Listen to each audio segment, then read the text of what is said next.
이번 시간에 유가증권 설명해드렸고 이제 문제 풀고 있죠. 15번 문제 풀고 있습니다. 3페이지에. 일단 이 상황은 주식을 사는 거였고요. 그리고 주식을 사는 것도 마찬가지고 팔 때도 액면가는 상관이 없었죠. 액면가는 그냥 최초의 회사가 정해놓는 금액이거든요. 그러니까 처음엔 이 가격이긴 했는데 지금은 상관이 없고요. 그 다음에 수수료가 나왔죠. 수수료 3만 원. 요거 되게 중요한 건데 지금 수수료가 붙었잖아요. 실제로 여러분이 주식을 사려고 하면 보통 그 영웅문 S 많이 쓰잖아요. 키움닷컴이 만든 거. 그럼 그거를 이용해가지고 주식을 사고 팔 때 수수료가 저절로 계산돼요. 그러니까 내가 주식을 사면 지들이 수수료 알아서 빼가고 팔 때도 수수료 빼가고 살 때 팔 때 수수료가 다 드는 구조란 말이죠. 그럼 이걸 뭐라고 하냐면 이게 앞으로 계속 나오거든요. 그러니까 우리가 자산을 어떻게 갖고 있냐라고 물어보면은 자산을 취득했다고 해야 돼요. 맞죠? 그러니까 여러분 갖고 있는 모든 물건을 생각해 보세요. 갑자기 뭐 태어날 때부터 있었던 건 없죠. 취득을 했죠. 그러면 그 취득의 형태가 두 개거든요. 여러분이 갖고 있는 물건을 어떻게 얻었는지 생각해 보잖아요. 그럼 딱 두 개밖에 없어요. 첫 번째, 샀다. 두 번째, 만들었다. 그 외에 없죠? 그러면 사는 걸 매입이라고 하고 그 다음에 만드는 걸 제조라고 합니다. 뭐 물려받고 이런 거는 빼고요. 물려받은 것도 뭐 사거나 만든 거겠지 결과적으로. 그러면 취득하는 게 매입, 제조. 여기까지 이해되셨죠? 그러니까 우리가 가진 자산은 전부 취득을 거쳤어요. 샀거나 만들었거나. 근데 요걸 하는데 이 취득을 하는데 같이 들어가는 돈이 있거든요. 지금 주식 살 때 들어가는 수수료라든가 아니면 그 여러분 옷 살 때 인터넷으로 옷 살 때 배송비 내야 되죠. 배송비를 안 내면 안 보내주잖아요. 그러니까 그런 것들이죠. 반드시 내가 이 물건을 갖고 싶은데 돈을 더 내야 되는 경우 있잖아요. 그걸 취득 부대 비용이라고 합니다. 취득 부대 비용. 이 자산을 취득할 때 부가적으로 들어가는 비용이라는 뜻입니다. 그러니까 전제는 이 부대 비용을 안 쓰면 이 자산을 취득할 수 없어요. 그냥 택배비 정도 생각하면 되겠죠? 그러면 얘를 어떻게 회계 처리할 건지를 이제 배우는 거거든요. 그럼 우리가 자산을 먼저 하고 있고 모든 자산은 취득을 해야 되기 때문에 전부 다 해당되겠죠. 앞으로 계속 이 패턴이 유지될 겁니다. 그러니까 지금 단기매매증권에서 알려드리는 이유는 지금 취득하는 최초의 물건이 단기매매증권이기 때문이지 뭐 지금 막 중요해서라기보다는 앞으로 계속 적용이 됩니다. 그래서 이거를 원칙과 예외로 알려드릴게요. 원칙과 예외. 거의 대부분 있죠. 원칙과 예외. 원칙, 예외 이렇게 적어볼게요. 일단 원칙은 이 취득 부대 비용 있죠? 제가 플러스 해놨잖아요. 이 자산 가격에 더합니다. 그냥 숫자만 더해버려요. 그러니까 이름이 따로 없어요. 그냥 더해요. 그래서 원칙은 이 자산에다가 취득 부대 비용을 더하면 된다.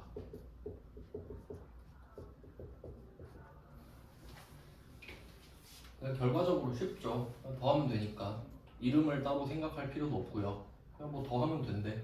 그러니까 예를 들어 여러분이 옷을 10만 원짜리를 사요. 그러면 옷 가격이 자산 가격이 10만 원, 택배비 5천 원 하면은 5천 원을 더하라 옷에다가. 그럼 친구가 야 그 옷 이쁘다 얼마짜리야 하면은 10만 5천 원인데 라고 하면 된다 이 말이죠. 그냥 더해라 원칙이니까. 이제 이 이유는 재고 자산에 알려드립니다.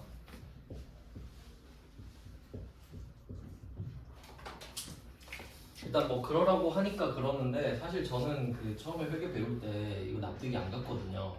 왜냐면 제 생각은 이래요. 그 옷을 10만 원짜리 샀다고 했잖아요. 그럼 10만 원짜리 옷은 있잖아요 일단. 내가 갖고 있잖아. 근데 택배비는 어때요? 줬는데 없잖아. 택배비 어딨어? 택배비라는 게 남아있지 않잖아요 나한테. 그럼 약간 저는 이렇게 생각하는 거죠. 물건은 남고 서비스는 사라지지 않나? 그래서 저는 10만 원 5세대에선 자산이라고 생각을 했고 그 택배비는 비용이라고 생각을 했었거든요. 또 그렇게 하면 또 그렇죠. 하지만 일단 원칙은 더해라. 그래서 저는 이게 납득이 안 갔지만 이제 이유를 재고자산에서 알려드릴 거다 이거죠. 일단 그냥 외우시고 예외. 자 그럼 예외는 안 합치겠죠. 두 개밖에 없잖아요. 그냥 상식적으로 생각했을 때 더해라 이게 원칙이면 예외는 더하지 마라 이거겠지. 맞죠? 그래서 얘는 자산과 구분해서 따로 비용 처리를 하는 겁니다. 따로 비용 처리를. 근데 이 예외가 한 개예요. 딱 한 개. 자 그럼 잘 생각해 보세요. 보통은 예외가 몇 개 있잖아요. 근데 원칙이 있고 예외가 딱 한 개래. 그러면 순서를 어떻게 하시면 좋냐? 예외인지 먼저 체크를 하시면 되죠. 그러니까 내가 자산을 취득하잖아요. 그럼 일단 물어봐. 너 예외야? 네. 그럼 예외대로 하고. 아닌데요? 그럼 원칙대로 해. 이렇게 하는 게 낫지. 예외가 한 개니까. 근데 예외가 한 3개, 4개 있어도 이 방법이 더 효율적인 거는 맞죠. 왜냐면 원칙이 더 많을 테니까. 그러니까 순서가 중요해요, 항상. 그래서 우린 예외를 먼저 따질 건데 강조할게요.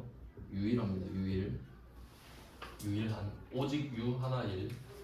일단 우리 범위에선 그래요. 그럼 이때 이 예외가 지금 나오는 거예요. 단기 매매 증권. 그러니까 이 단기 매매 증권이 예외라는 거는 우리가 자산을 취득하는데 그 자산 중에 단기 매매 증권이 있잖아요. 얘만 예외라고. 그러니까 자산은 단기 매매 증권과 아닌 것으로 나누면 된다는 거죠. 그럼 우리는 단기 매매 증권 맞냐 아니냐만 따지면 아니다는 그냥 다 원칙. 그러니까 이름을 다 몰라도 돼 지금. 단기 매매 증권이냐 아니냐니까. 자 그럼 얘는 안 더하겠죠. 예외니까. 얘는 900번 수수료 비용을 씁니다. 둘 다 계정 과목이에요. 아 이거 재고자산 약속했죠. 빨간색은 계정 과목만, 재고자산은 파란색으로 바꿀게요. 재고자산은 계정 과목이 아닙니다. 그에 비해서 단기 매매 증권이랑 900번 수수료 비용은 빨간색이니까 계정 과목입니다. 이걸 실제로 여러분이 입력할 때 써야 되는 거예요. 써야 되는 거. 이렇게 약속을 정해놓으면 편해요. 자 그럼 이렇게 보시는 겁니다. 그럼 우리는 지금 자산을 취득했죠. 뭐 샀다 그러니까 순서가 뭐 샀대. 취득 딱 봤죠? 뭐 사네? 혹시 단기 매매 증권인가? 이렇게 가야죠. 순서 아시겠죠? 취득을 했대. 그럼 물어봐야죠. 너 혹시 단기 매매 증권이니? 그럼 단기 매매 증권이 되려면 두 가지가 필요하다고 그랬죠? 첫 번째, 제가 그랬잖아요. 당근마켓에 팔고 싶다고. 당근마켓에 팔고 싶어. 그럼 팔려면 어떻게 해요? 올려야죠 일단. 안 올려놓고 제발 팔리게 해주세요. 그럼 절대 안 팔리잖아요. 그래서 당근마켓에 올리면 시장성이 생기죠. 첫 번째가 시장성이 있다. 시장을 올렸다. 그럼 당근마켓에도 올리고 중고나라에도 올리고 번개장터에도 올렸다. 그럼 이제 주식에서는 그 시장이 코스피, 코스닥, 코넥스라고 말씀드렸고, 그럼 시장성이 있냐? 두 번째, 시장성이 있기만 하면 뭐하냐? 네가 지금 단타를 치고 싶냐? 이거 물어보죠. 단기 매매 목적인지, 단타 치고 싶은지,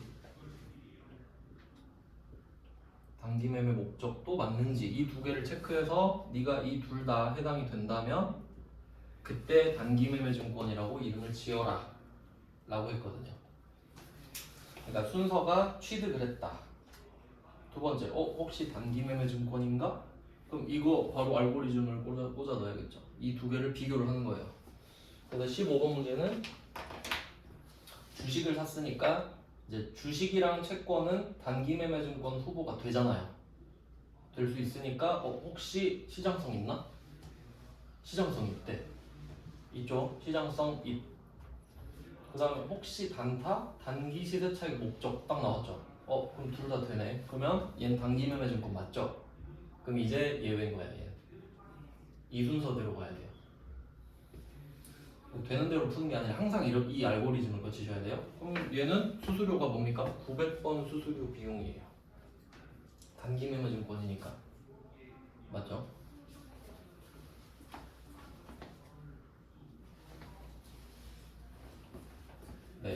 됐어요. 자, 여기까지 정리되셨죠? 이제 분개해 볼게요. 이제 적어봅니다, 답을.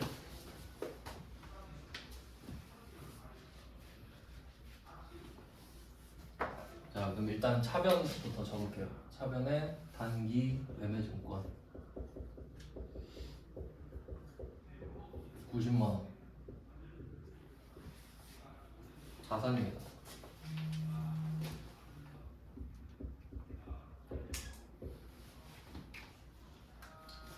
자, 일단 이 과정은 아시겠죠? 요거는 시장성이 있고 단기 매매 목적이 맞아서 그렇습니다.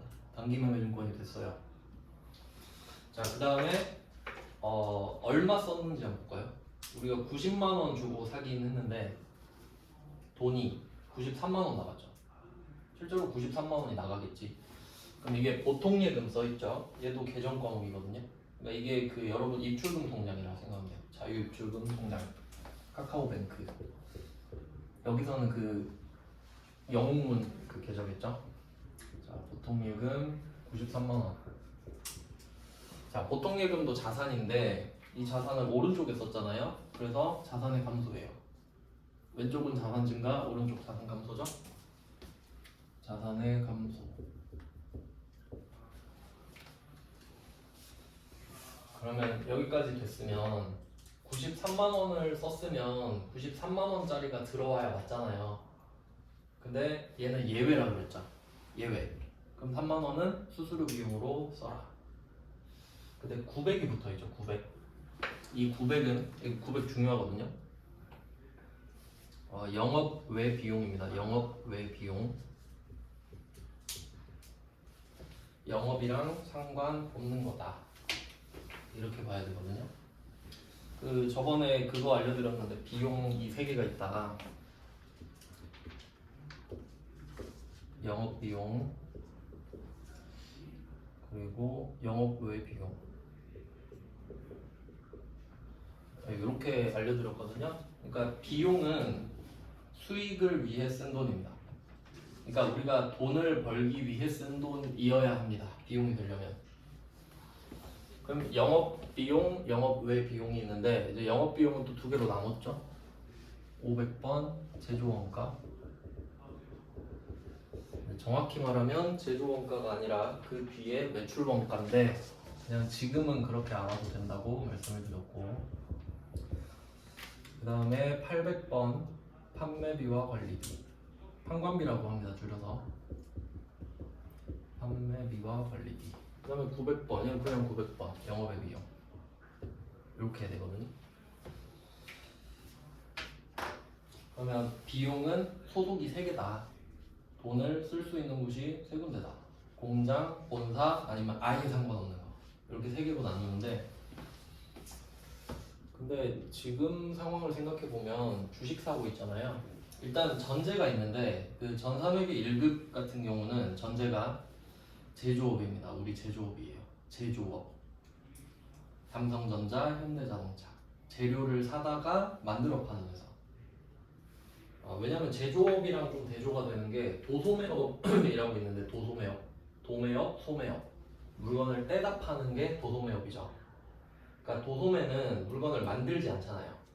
그러니까 하이마트 생각해 보세요. 하이마트가 자기가 물건 안 만들죠.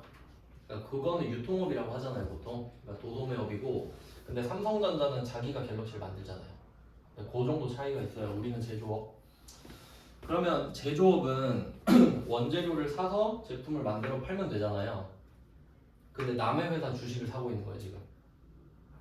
그럼 잘 생각해봐요. 여러분이 삼성전자 주주예요. 삼성전자 주주. 그럼 삼성전자 주주인데 삼성전자가 맨날 주식만 사고 파는 거야. 아, 요새 반도체 안 팔려가지고 그냥 주식이나 하려고요. 막 이러고 있는 거야.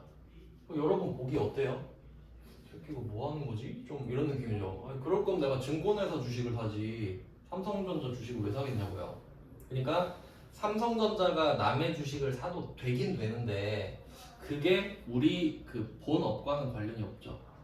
그게 영업이랑 상관없잖아요. 제가 영업은 본업이라고 그랬죠. 생업. 그러면 그 주식을 살 때 나가는 수수료는 어때요?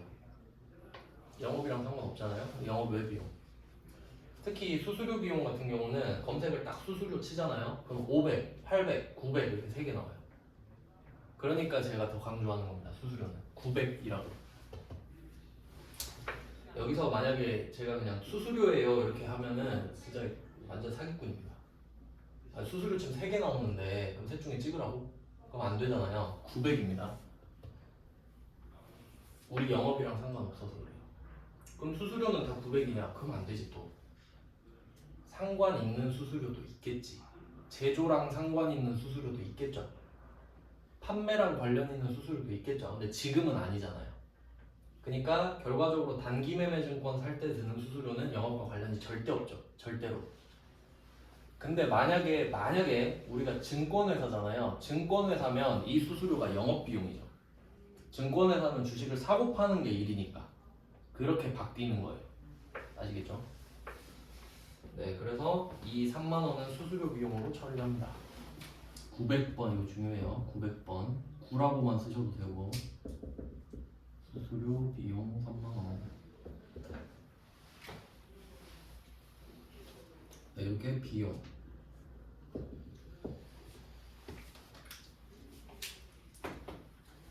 네, 이렇게 되거든요. 이게 답이에요.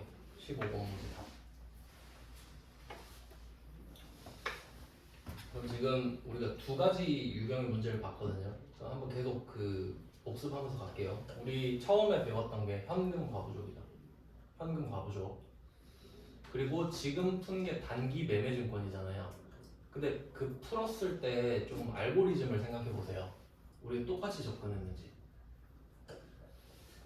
여기서 딱 비교하기 좋은데 앞에 현금 과부족 있잖아요. 걔는 사고형 문제입니다. 생각을 해야 됩니다. 생각을 해서 풀어야 됩니다. 맞죠? 외우는 거 아니죠? 근데 단기 매매 증권은 어떤 거 같아요? 외우는 거잖아 이거는. 이런 걸 지식형 문제라고 그러거든요. 좀 그건 구분할 줄 아셔야 돼요. 그러니까 이게 계속 복습을 하잖아요. 그러면 지식형 문제가 편합니다. 맞죠? 보자마자 답이 나오니까요. 근데 사고형 문제는 이제 계속 생각을 해야 되잖아요. 근데 얘는 이제 시간을 줄여야지. 생각을 계속 해가지고.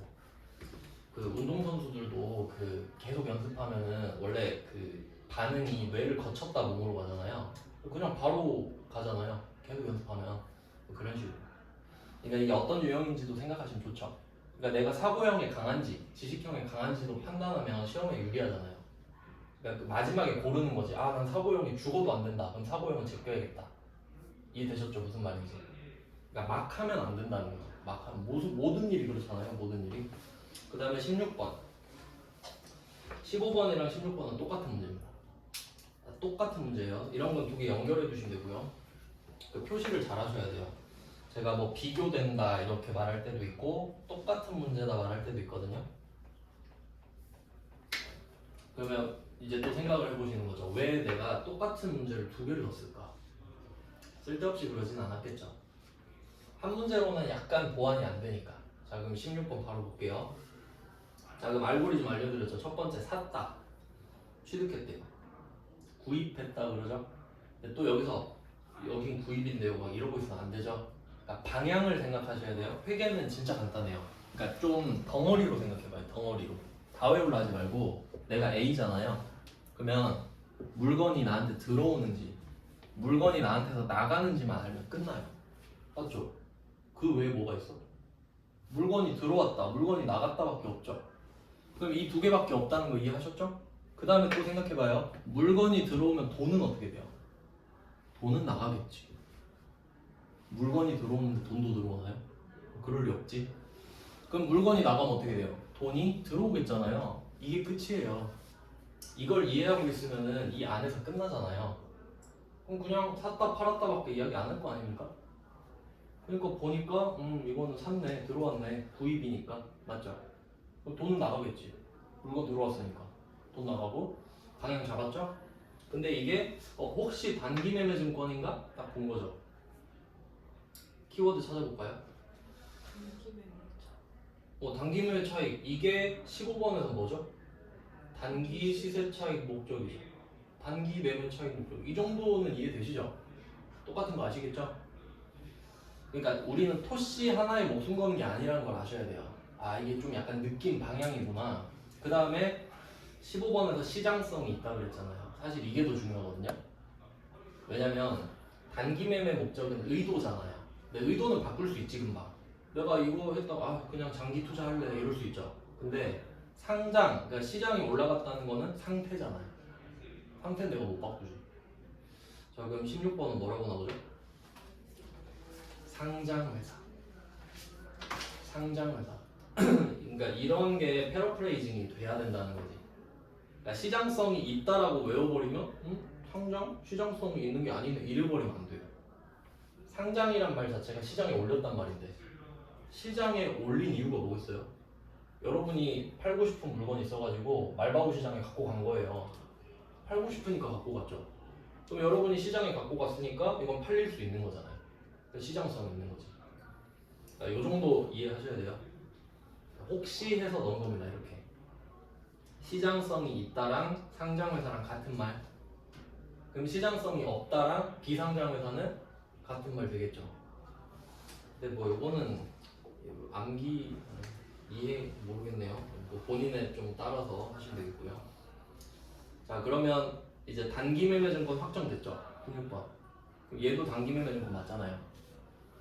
그러면 얘는 일단 액면가액은 필요 없죠. 일단 산다에서 제껴야 되죠. 산다에서. 얘는 산다에서 이미 제꼈고 35,000원이래요. 한 주당 35,000원 100주. 매입 수수료 5,000원. 이거 900번 수수료죠. 그러니까 이런 식으로 사고가 뻗어나가야 된다는 거지. 엄청 어렵진 않죠. 그냥 판단하는 거잖아요. 왜 샀니 물어보고. 자 그러면 얘는 포맷 그대로 금액만 바꾸면 되죠. 금액만. 똑같은 문제가 있으니까. 그러니까 사실 적는 행위 자체는 별로 안 중요해요. 그러니까 답이 내 머릿속에 도출이 된 게 중요하죠 지금. 사실 말씀드렸으니까 안 적어도 상관은 없죠 이제. 똑같다 그랬으니까. 형식적으로 그냥 적는 거예요. 350만 원. 350만 5천원. 수수료 비용 5천원. 뭐 이런 식이죠. 똑같아요. 과정이 중요합니다. 과정. 결과는 같아요. 자 그리고 또 차이가 있는데 16번은 매입 수수료는 영업 외 비용으로 처리할 거 있죠. 자 가끔씩 이렇게 토를 달아줘요 뒤에다가. 그러면 저는 이걸 다 말씀드릴 건데 이 괄호 안에 있는 문구가 의미가 있을 때가 있고 의미가 없을 때가 있거든요. 그럼 한번 판단해 볼게요. 이 괄호가 있어야 하는지 없어도 되는지. 없어도 됩니다. 왜 15번은 혹시 그 말이 있어서 900번을 골랐나요? 지식형 문제였잖아. 그러니까 16번은 그냥 친절한 사람이죠. 혹시 네가 모를까봐 내가 말해주는데 900번 알지? 이거잖아요. 근데 이 말이 없어도 상관없죠. 그러니까 이런 거는 끄어도 돼요. 그냥 저는 이런 거 한 줄로 그냥 끄거든요. 안 보이게 끄면 안 돼요. 그러니까 있으나 마나하다는 뜻으로 그은 거예요. 그러면 제가 문제 풀다가 이 괄호는 반드시 필요해요 이 말을 하면 늑도의 주인은 강조 표시를 해야죠. 박스를 치던가. 근데 제가 별말 없이 넘어가는 건 의미 없는 겁니다. 근데 지금은 강조한 겁니다. 강조. 얘는 없어도 된다. 네. 그래서 이렇게 두 개 가지고 단기 매매 증권은 마스터가 되는 거예요. 이 두 개만 딱 풀면 되는 거죠. 그 외에는 이제 풀 필요가 없죠. 자 그럼 단기 매매 증권을 풀었으니까 여기다 갖다 대볼게요. 저번 시간에 이름만 들었던 애들 있죠. 단기 매매 증권이랑 만기 보유 증권,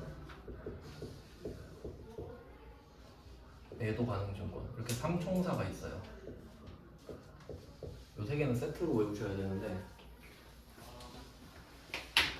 자, 항상 그 이름의 뜻을 생각하세요. 뜻. 질문은 항상 Y죠. 너 그거 왜 산 거야? 이렇게 물어보죠. 그 대답이죠. 단기 매매하려고요. 첫 번째, 단타 칠 거예요. 두 번째, 만기까지 보유하려고요. 세 번째, 매도가 가능해요. 이러고 있네. 그러면 이렇게 질문을 해보면 세 번째 건 조금 어색하다는 느낌이 들어야 돼요. 왜 샀어? 이랬잖아요.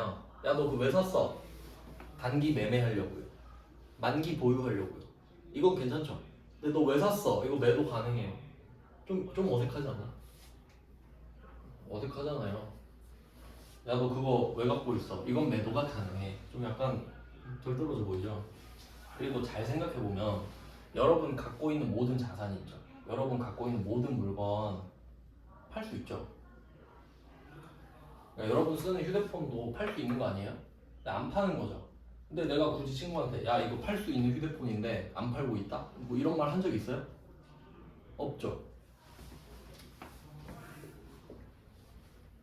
매도가 가능한 건 당연한 거 아니에요? 내 건데. 그러니까 아무 의미 없는 말이죠. 근데 증권 이럴 순 없잖아. 증권 너 그거 왜 갖고 있어? 증권이요 이럴 순 없잖아요. 할 말 없잖아요. 그냥 붙인 거지. 그러니까 얘는 좀 뭔가 쓰레기통 느낌 나죠. 세 개잖아요. 그러면 나는 단타를 칠래. 단타. 두 번째 끝까지 갖고 있을래. 그럼 이도저도 아닐 수도 있잖아. 그럼 쓰레기통으로 가겠지. 회계는 이게 계속 패턴이라니까. 쓰레기통은 반드시 써야 돼요. 어떻게 딱 세 개로 그룹을 지어서 깔끔하게 떨어지겠어요. 두 개는 딱 정해주고 나머지는 저로 가 이러지. 계속 그런다고. 그래서 얘는 쓰레기통입니다. 자, 그럼 이 정도 분석되셨죠? 세 개의 관계. 그 다음에 단타 치는 건 이제 알았어요. 자, 그럼 이제 만기까지 보유해볼까요? 이 되게 중요한 말인데 이건 좀 국어 문제 같기도 한데 단기 나왔어요. 단기 그다음에 장기. 요거까지는 아시죠? 단기, 장기. 단기는 회계선 유동, 장기는 비유동 뭐 이 정도로 구분을 합니다. 근데 단기랑 장기는 상대적이에요. 그냥 짧다 길다잖아요. 얼마나 짧은지 얼마나 긴지 물어보면 또 다르죠. 다 다르잖아. 그러니까 넌 몇 센치가 길다 생각해? 난 한 30cm, 난 20cm인데 막 이럴 수 있잖아요. 상대적. 근데 여기 만기를 갖다 대볼게. 만기는 꽉 찬 겁니다. 꽉 찬 거예요. 그러니까 만기는 절대적입니다. 물론 좀 이것도 상대적일 수는 있는데, 그러니까 만기까지라고 하면 끝까지예요. 근데 단기 갖고 있다 그럼 애매하고 장기 갖고 있다 애매하거든요. 그럼 이제 만기는 무슨 말이 나와야 되냐면 채권 채무일 때, 금전 채권 금전 채무일 때.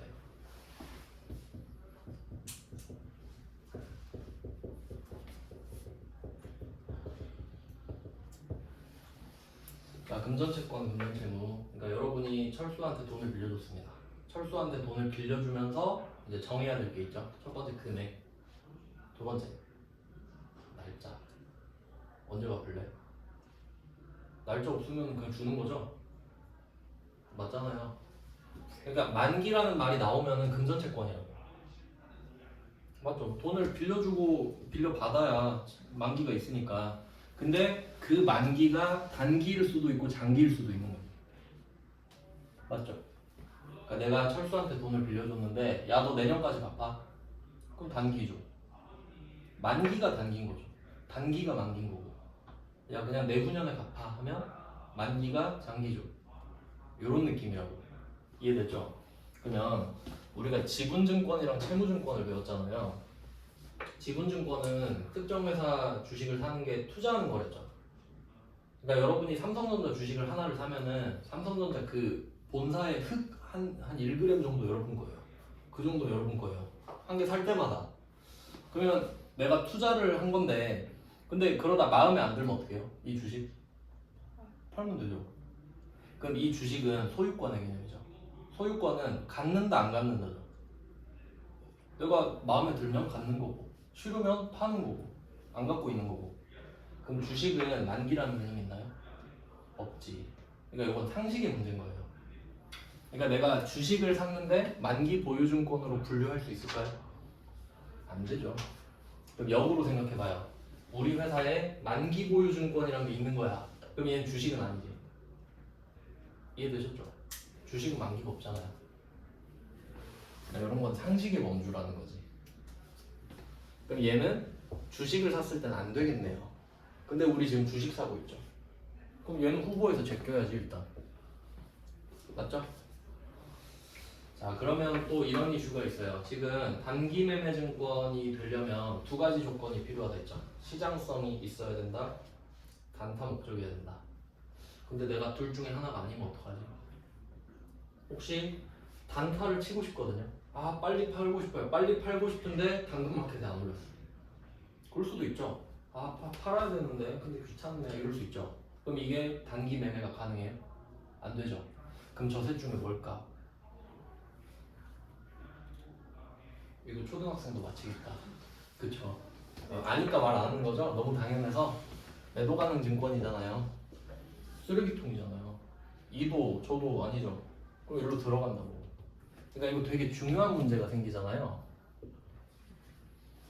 단기 매매 증권이냐 아니냐의 문제가 생기잖아요. 주식은. 그러니까 채권은 경우의 수가 3개죠.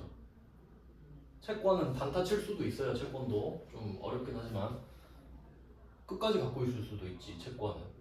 그 다음에 이도저도 아닐 수도 있지. 근데 주식은 만기는 일단 제끼고 단타 칠 거냐 아니냐잖아요. 그러니까 단타 칠 거냐 장타 칠 거냐 이거밖에 없잖아. 그럼 시장성이 없대. 그러면 뭐지? 매도가능 증권인가? 이러면 되게 잘하는 거죠. 구조를 이해한 거잖아. 지금 암기가 아니라 이해하고 있는 거죠? 그럼 단기 매매 증권이 아니래 주식이. 그럼 매도가능 증권이겠지. 이게 찍은 겁니까? 이건 알고 푼 거예요. 만기를 찍은 게 찍은 거지. 이해되셨죠? 그러니까 이렇게 이해를 해놓고 찍어도 맞힐 수밖에 없게끔 해놓는 거예요. 매도가능. 그럼 혹시 이런 경우는 어떡하죠? 시장성은 있어요. 근데 단타 목적이 아니야. 한 5년 갖고 있어야겠다 이럴 수 있잖아요. 그럼 걔도 단기 매매 증권은 아니죠. 그럼 뭐겠어요? 매도겠지. 그렇게 가는 거거든요. 그러면 또 이제 급이 갈라지는데, 자 단기 매매 증권은 의도 자체가 단기죠. 이걸 또 생각해 볼게요. 이거 가끔 물어보는 사람 있었는데, 이럴 수도 있잖아요. 제 친구 이야기 해드릴게요. 제 친구가 비트코인을 7천을 담갔어요. 근데 지금 좀 나아졌다고 했는데 한 올해 초쯤에 2천만 원인가? 됐었어요. 제가 보여줬거든요. 단톡방에 올리더라고요. 7천으로 시작했는데 마이너스 5천. 하는 말이 나 그랜드 한 대 뽑았다. 근데 바로 폐차했어 이러더라고요. 5천 날린 거죠. 근데 얘는 단타를 칠 생각이었어요. 단타를 칠 생각이었어. 원래 비트코인이 엄청 빨리 왔다 갔다 하잖아요. 근데 얘는 마음은 단타인데 지금 못 팔고 있어요. 그럼 이게 단기 매매 증권이 맞냐 이거지. 맞아요. 의도가 중요해요. 그러니까 나는 준비가 돼 있죠 지금. 나 지금 7천 회복하면 바로 팔 거야. 근데 안 오르는데 어떡해. 지금 팔 수는 없잖아. 손절할 생각은 없거든요. 당연히 이득을 보려고 지금 산 거죠. 이제 그러면 그런 상황일 수도 있잖아요. 내가 샀는데 빨리 팔고 싶어. 근데 계속 떨어져. 못 팔아. 하지만 마음만은 단기 매매 증권이죠. 그럼 얘는 유동자산이에요. 왜냐면 마음이 팔고 싶으니까. 이해되셨죠? 실제 보유 기간과는 상관이 없습니다. 내 마음이 준비가 돼 있으면 단기 매매 증권인 거죠. 근데 그것까지 안 물어보는데 누가 가끔 물어봤어요. 그럼 이제 반대로 가볼게요. 만기 보유 증권은 내가 끝까지 갖고 있겠다 하잖아요. 그럼 이거는 채무증권을 샀다는 전제가 붙죠. 채무증권을 사서 끝까지 갖고 있겠다는 생각을 한 거잖아요. 그럼 이때 만기가 내년일 수도 있고 내후년일 수도 있죠. 그럼 저 만기 보유 증권은 2개 있어야 됩니다. 유동 비유동. 맞아요? 이게 이해라고. 그러니까 내가 단기 매매 증권 검색했는데 1개밖에 안 나와요. 왜? 1개밖에 없으니까. 근데 만기 보유 증권 검색했는데 2개네? 근데 시험장 가서 그걸 알면 안 되죠. 시험장 가서 2개네? 와 신기하다 이러면 안 되잖아요. 그러니까 미리 알려주지 지금. 생각해보니까 그러네. 그럼 내가 남의 채권을 샀어요. 근데 만기가 내년이래. 그럼 유동자산이죠. 그럼 만기가 내후년이래. 비유동이죠. 그럼 그게 어떻게 구분이 되냐? 제가 번호 막 500, 800, 900 있다 했잖아요. 그러니까 우리는 한글로 검색하죠. 한글로 검색하겠죠? 근데 그 앞에 번호가 붙어 있는 거예요.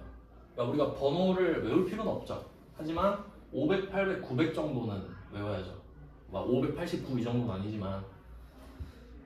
그러면 이 만기 보유 증권도 이름이 똑같은데 숫자가 2개 있는 거예요.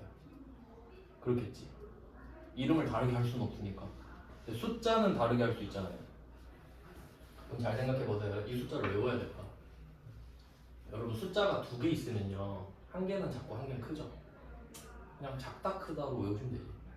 네, 이건 외우는 게 맞습니다. 작은 게 유동이에요. 이건 외우셔야 되는 거예요. 그러니까 얘네들은 작은 거는 유동이고 큰 거는 비유동입니다. 그러니까 앞으로 비슷한 패턴이 나오면 저렇게 찍을 수 있잖아요. 2개네. 작은 건 유동인가? 그렇겠지 라고 하는 게 맞죠. 근데 또 저기다가 작유 큰 비 써놓고 나중에 작유가 뭐지? 이럴 확률이 90%입니다. 이거 뭐였더라? 근데 또 강의 틀어보기 귀찮잖아요. 그러니까 강의 틀어보기 귀찮으면 메모를 꼼꼼히. 저는 귀찮아서 이렇게 쓰는 거예요. 말하니까. 유동자산은 작은 거, 비유동자산은 큰 거. 자, 만기 내면은 저걸로 장난칠 수 있겠죠. 왜냐면 저라면 이렇게 낼 거거든요. 그러니까 시스템을 이용하는 건데, 내가 채권을 샀다. 채권을 샀는데 만기가 5년 뒤다. 그럴 수 있죠. 만기까지 갖고 있을 거다. 이렇게 내요. 근데 이 사실을 시험장에서 처음 안 사람도 있을 거란 말이에요. 분명히 절반 이상이에요, 솔직히. 내가 만기 보유증권을 딱 쳤죠. 그럼 보통 엔터 치거든요. 작은 게 위에 있어요. 틀리죠. 틀린 거예요. 계정 번호 틀리면 틀리거든요, 바로. 근데 숫자 틀려도 틀린 거죠. 2개가 있는 거니까. 그러니까 그런 걸 이용할 수 있거든요. 그 다음에 또 매도 가능 증권도 생각해봐요. 우리가 매도 가능 증권이 될 확률이 뭐 여러 가지가 있지만 방금 2개 말씀드렸죠. 첫 번째 시장성이 없다. 두 번째 장기 매매 목적이다. 이렇게 2개 있을 수 있죠. 자, 그러면 첫 번째 케이스는 시장성이 없는데 내가 빨리 팔고 싶을 수 있죠. 그러니까 빨리 팔렸으면 좋겠는데 당근마켓에 올리긴 귀찮아. 그럴 수도 있잖아요. 근데 마음만은 유동 맞지. 그럼 얘는 작은 매도 가능 증권. 빨리 팔고 싶긴 하니까. 근데 안 팔리잖아요. 누가 알 거야? 근데 두 번째, 시장성은 있는데 장투 목적이에요. 시장성은 있는데 삼성전자 주식 5년 갖고 있어야지. 이럴 수 있잖아요. 그럼 걔는 큰 매도 가능 증권이죠. 이해되셨죠? 앞으로 패턴이 다 이럴 거니까 한번 제대로 이해해 놓는 게 좋겠죠. 유동은 작은 거, 비유동은 큰 거. 네, 이렇게 돼요. 자, 그러면 응용 문제. 15번, 16번이 단기 매매 증권을 산 거잖아요. 그럼 제가 한 글자 바꿀게요. 15번으로. 15번은 시장성이 있으면 돼 있잖아요. 업으로 바꿀게요. 업. 있으면에서 없으면으로 바꿀게요. 그럼 어떻게 될까? 답이 어떻게 될까? 시장성이 없대. 그럼 알고리즘 다시 껴넣습니다. 취득했다. 그럼 혹시 단기 매매 증권이니? 딱 물어봤는데 아니, 시장성 없어. 그럼 얘는 매도 가능 증권이죠. 그러면 단기 시세 차익 목적인데 시장성만 없으니까 작은 매도 가능 증권이에요. 맞죠? 여기서 이미 다 걸러집니다. 여기서 이미 걸러진 거야. 그럼 일단 내가 작은 매도 가능 증권인 것까지 찾았다 합시다. 찾았어. 자, 그 다음에 지금 자산 취득하고 있죠. 이거 예외인가요? 매도 가능 증권 하는 게 예외인가요? 예외가 몇 개 있다 했죠? 한 개 있다 했죠? 그럼 예외예요? 그 원칙이죠. 원칙은 어떻게 했지? 수수료를? 더 하면 되죠. 그럼 얘는 작은 매도 가능 증권 93만 원이지. 답이 어떻게 바뀌는지 아시겠어요? 한 글자 가지고. 완전 나비효과 아닙니까? 그러니까 출제자가 이거 보고 와, 이거 내고 싶다, 미치겠다 이럴 거 아니에요. 그러니까 여러분 같으면 안 내고 싶겠어요? 이거? 내고 싶겠지. 와, 이거 한 글자만 바꾸면 대박이네. 다 떨어뜨릴 수 있네. 근데 다 떨어지면 어떡해? 그냥 있다고 하자 이러겠지. 그러니까 이게 실제로 생각해 보면 우리가 제조업이라 그랬잖아요. 그럼 제조업이 남의 주식을 사는 게 중요한 일은 아니죠. 실제로는 안 중요하죠. 근데 시험에 내면 너무 좋지. 뭐 그 정도까지 파악하면 제일 좋죠.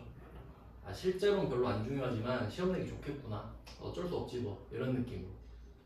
그러니까 아무 생각 없이 하는 것보다는 어쩔 수 없으니까 풀어준다 이런 느낌으로 문제 내기 진짜 좋죠. 근데 여기서 시장성은 있는데 장기 시세 차익 목적으로 바꾸면 큰 매도 가능 증권이 되는 거고요. 이 생각하는 습관을 계속 들여야 된다고. 생각을 계속 해야 뇌를 건드리거든요. 근데 여러분 아무것도 안 하면은 뇌가 얘는 아무것도 안 하는 애구나 하고 가만히 있는다고 평생 생각하는 법을 까먹어버려요. 그러니까 계속 건드려줘야 돼. 스트레스 받아도 계속 건드려야 돼 진짜. 목차 맨날 생각하면서. 자 이제 다음 주제로 가볼게요. 4페이지.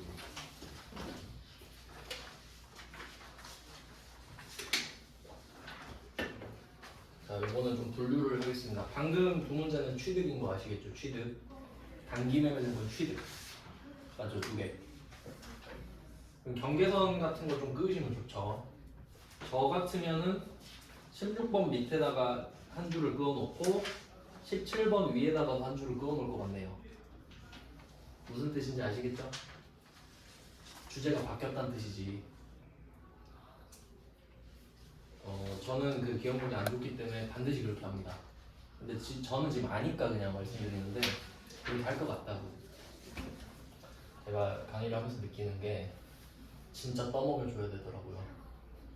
제가 씹어드릴 순 없잖아요.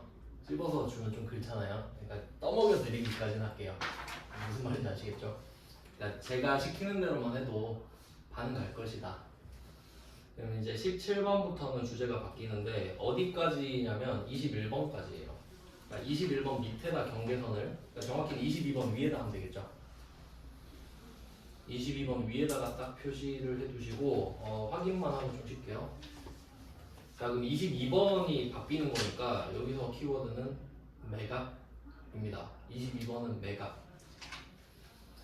그 다음에 23번은 처분이거든요. 그럼 이걸 보고 느낌이 와야 되죠. 아까는 취득, 구입 이렇게 왔죠. 물건이 들어오네. 그럼 돈은 나가겠군. 이 정도만 생각하면 되지. 그 다음에 지금은 매각 처분이죠. 혹시 이거 사전적 의미 누가 물어볼까요?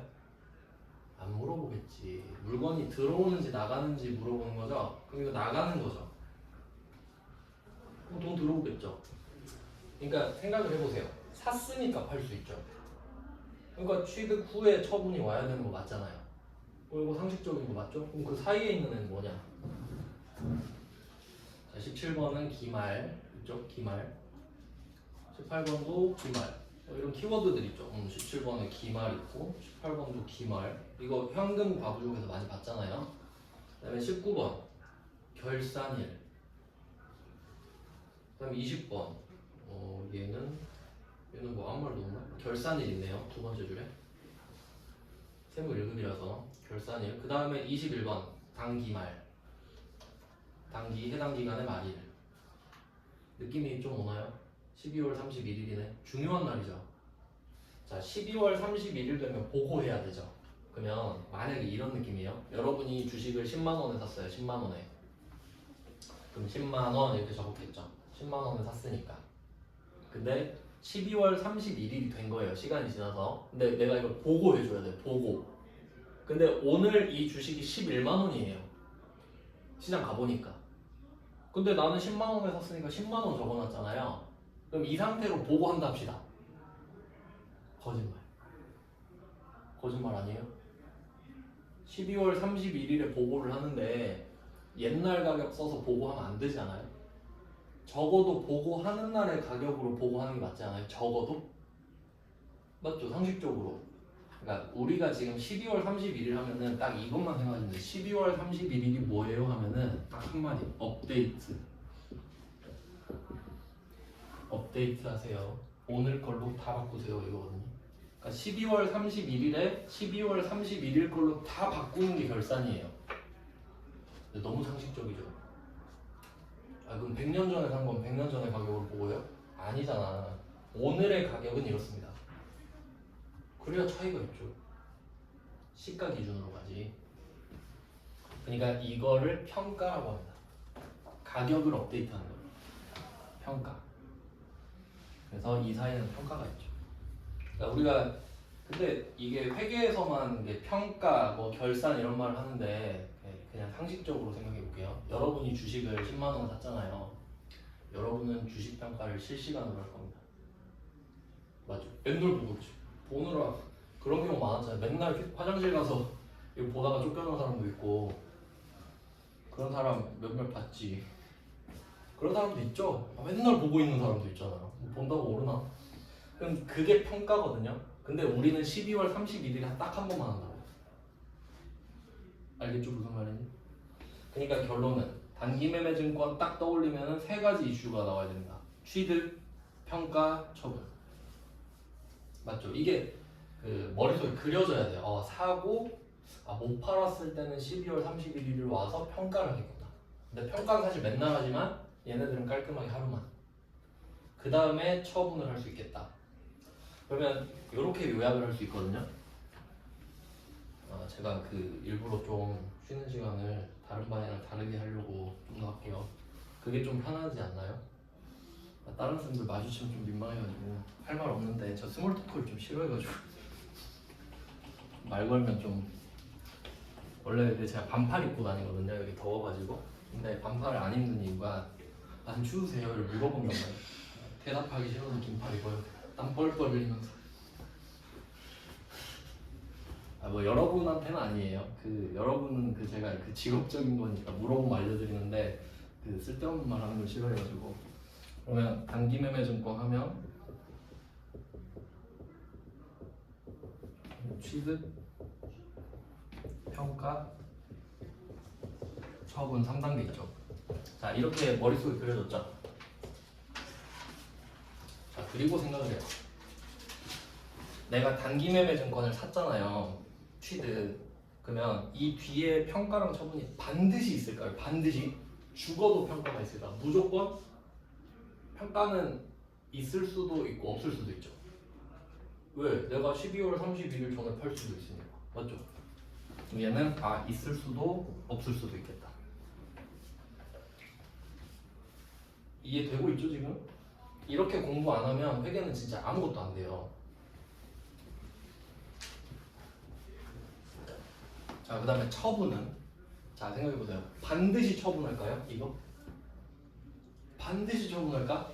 이름의 뜻이 있는데. 이름의 뜻이 있는데. 팔매, 설매. 뭐 하려고 샀죠 지금? 팔려고 샀잖아. 그럼 반드시 있지. 반드시 있지. 근데 아직 안 팔았냐? 정도의 느낌이겠죠. 그러니까 얘는 반드시 팔 생각은 있죠. 언젠가는. 근데 평가는 없을 수도 있는 거잖아. 그 느낌 아시겠어요?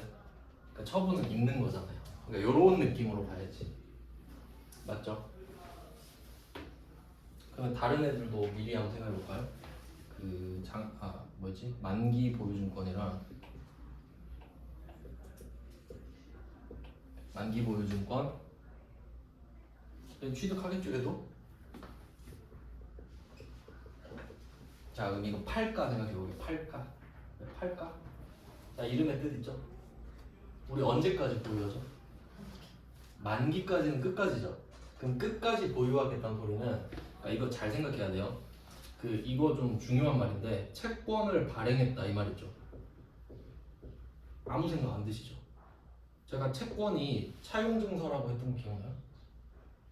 의미 부여를 해야 된다고. 채권 발행했으면은 채권을 발행했나 보군. 이러면 안 돼. 채권을 발행한 거는 차용증서를 준 거잖아요. 의도가 뭐지? 야, 내가 차용증서 줄 테니까 돈 좀 줘봐. 빌려줘. 맞죠? 그러면 A가 채권 발행을 했다 하면은 A가 돈을 빌렸다. 알겠어요? 그러니까 유동자산이 내년까지였잖아요. 그러니까 채권 발행했다면 뭐라고? 돈 빌렸다. 채권 발행 돈 빌렸다. 이걸 연습을 계속 하셔야 된다고. 그럼 채권을 발행했으면 돈을 빌린 거죠. 근데 그걸 내가 산 거 아니야? 발행된 채권을 내가 산 거 아니에요? 그럼 나는 돈을 빌려준 거잖아.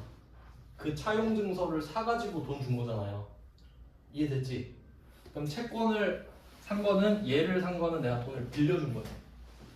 맞아요? 이해되고 있죠? 계속 생각해야 돼요.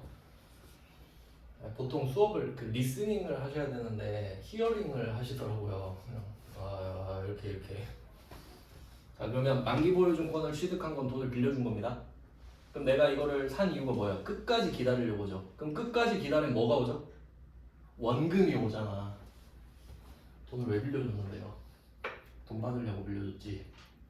이자도 받고 원금도 먹고 이자도 먹고 하려고. 그럼 이때 얘가 이걸 팔까요? 안 팔지. 팔면 끝까지 못 갖고 있는데요. 그럼 얘는 처분이 없겠지. 이해되세요? 그러니까 당연한 게 아니라고 말하는 거예요 지금. 샀으면 팔겠지 이게 아니라니까. 여러분이 그 산 물건 중에 여러분이 물건 샀으면 반드시 팝니까? 아니지. 그러니까 처분 없어요. 맞죠? 처분이 있을 수가 없지 구조상. 그럼 혹시 평가는? 자, 평가가 뭔지 생각해 보세요. 여러분이 주식 사면 궁금하죠 시세가. 왜냐면 까딱하면 팔려고. 이거 괜찮은데 팔까? 이럴 수 있잖아요. 근데 얘는 팔 생각이 없죠.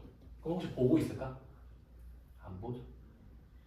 그러니까 평가는 처분이 결정한다 생각합니다. 팔 생각이 있으니까 평가를 한다고요. 내가 이거 오르면 팔아야지 라는 생각을 했으니까 보는 거 아니에요? 근데 내가 팔 생각이 없어. 아들 물려줄 거야. 그럼 뭐하러 보고 있습니까 이거를? 아무 상관없지. 그러니까 처분을 안 할 거면 평가가 없다고요. 그러니까 얘는 평가가 없어. 이렇게 영향을 주는 거 맞죠?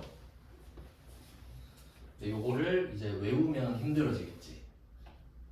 그러니까 자연의 섭리를 막 외우고 있으면 힘들죠. 잠을 자고 막 잠을 깬다 이런 거 외우면 힘들잖아요. 당연한 건데. 그 다음에 매도 가능 증권 가볼게요. 자, 매도 가능 증권도 취득할 수 있겠죠? 취득은 뭐 거의 기본이죠. 자, 취득을 했어요. 그러면 얘는 반드시 팔까? 반드시 팔까? 반드시 팝니다. 반드시 팔아요. 왜냐면 채권을 샀다고 했을 때 매도 가능 증권이 안 됐잖아요. 만기 보유 증권이 안 됐잖아요. 그럼 팔긴 팔겠지 언젠가. 만기가 아닌데.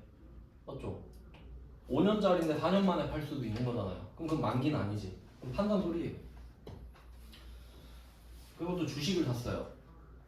주식을 샀어. 그럼 주식을 샀는데 반타를 안 친대. 그럼 장타를 친다는 말인데 장타도 파는 거 아닙니까? 맞죠? 그래서 어때 팔아. 팔긴 팔아. 그럼 얘 처분하는구나. 하겠죠? 아직 안 한 거겠지? 처분 안 했다면? 그럼 평가할까요? 하겠죠. 팔 생각이 있는데 얼마인지 궁금하겠지 계속. 맞죠? 이렇게 되는 거라고요. 근데 얘도 근데 얘는 보통 하겠네요. 그쵸? 장기니까. 얘는 있다고 봐도 되겠다. 그냥 평가를 그냥 한다고 봐도 되겠죠. 안 그럼 말이 안 되잖아요. 얘는 장타잖아요. 장타. 그럼 한 번 정도는 평가하지 않을까요? 반드시? 그 정도 감안하고 산 거겠지? 요렇게 흘러간다는 거예요. 이해돼요? 마지막 하나만 더 적어드릴게요. 그럼 우리가 지분증권, 채무증권 있다 그랬죠? 그럼 단기매매증권, 지분증권 되고 채무증권 됩니다. 내가 지분증권을 샀어. 지분증권을 샀는데 단타 치고 싶을 수 있죠? 그럼 단기매매증권. 됐죠? 나 채권 사고 싶을 수 있죠. 채권. 남한테 돈 빌려준 거야. 그리고 이거를 단타 칠 수도 있잖아. 딴 사람한테 팔아버릴 수 있거든요. 얘는. 그럼 얘도 가능하지. 그 다음에 만기보유증권. 자, 얘는 지분증권 샀는데 저 만기까지 갖고 있을래요? 헛소리 하지 마. 지분증권에 어디 만기가 있어? 바로 컷해야 되죠? 그럼 넌 채무증권이겠지 라고 결론을 내리셔야 되고. 이거 안 물어볼 것 같습니까? 만기보유증권으로 분류한 경우는 뭐 지분증권이 포함될 수 없다 이렇게 말로 될 수 있잖아요. 그렇게 되는 거지. 그 다음에 매도가능증권, 지분증권 되고 채무증권 되고 이렇게까지 정리가 되는 거죠. 자, 이렇게 해놓고 10분 쉬고 다시 보겠습니다.